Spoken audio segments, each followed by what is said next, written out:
We're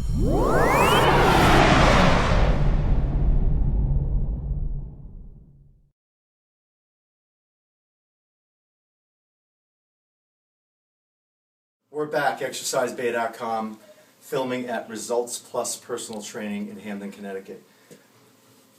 We talked about in the last segment on what exercises after the warm-up, the client who's been sitting all day, neurologically exhausted, instead of getting in and all pumped up and start chest press and all these compound movements, so to speak, multi-joint movements, we're just going to basically try to reset the facet or get their spine in a better position, so that it can set the stage. You could call it an active movement to set the stage for the workout. So let's go over to the wall for a second. Okay. These are things that you don't see too often in the personal training industry. I want you to stand up against the wall, and let's assume you're my client. You just went through your warm-up. Okay. I talked to you a little bit about your day. I asked you questions about breakfast, snack, lunch, snack, and dinner. Something that personal trainers need to understand, that the client retention that you're going to get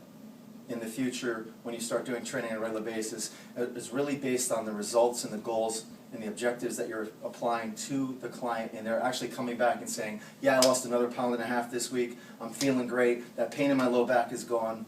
And it's because you're just staying on top of them in regards to really caring and understanding. So the first thing I might do with someone is put your arms against the wall.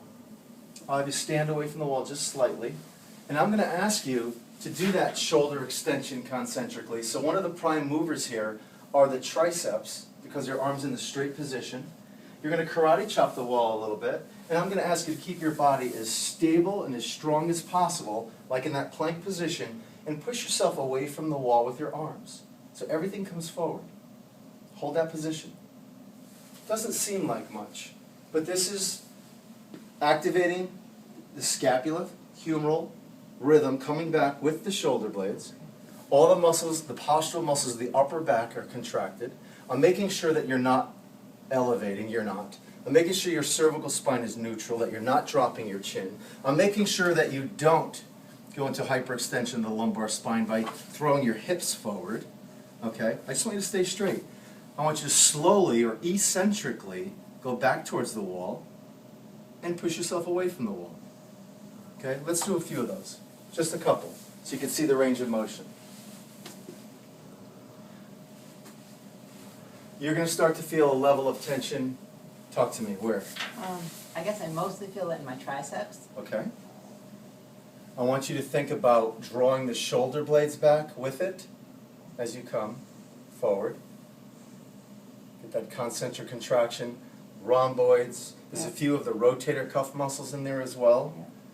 Okay. Rear delts are in the equation. Let's not use the term loosely, rear delt within the bodybuilding world, but basically you're not in direct opposition of what they do. Your arms would have to be a little higher on that transverse plane or that horizontal plane, but your arms are close to your sides.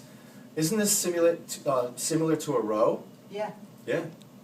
So you have all that horizontal fibers. This is a row, basically. You're just not seeing the elbow bent, so to speak.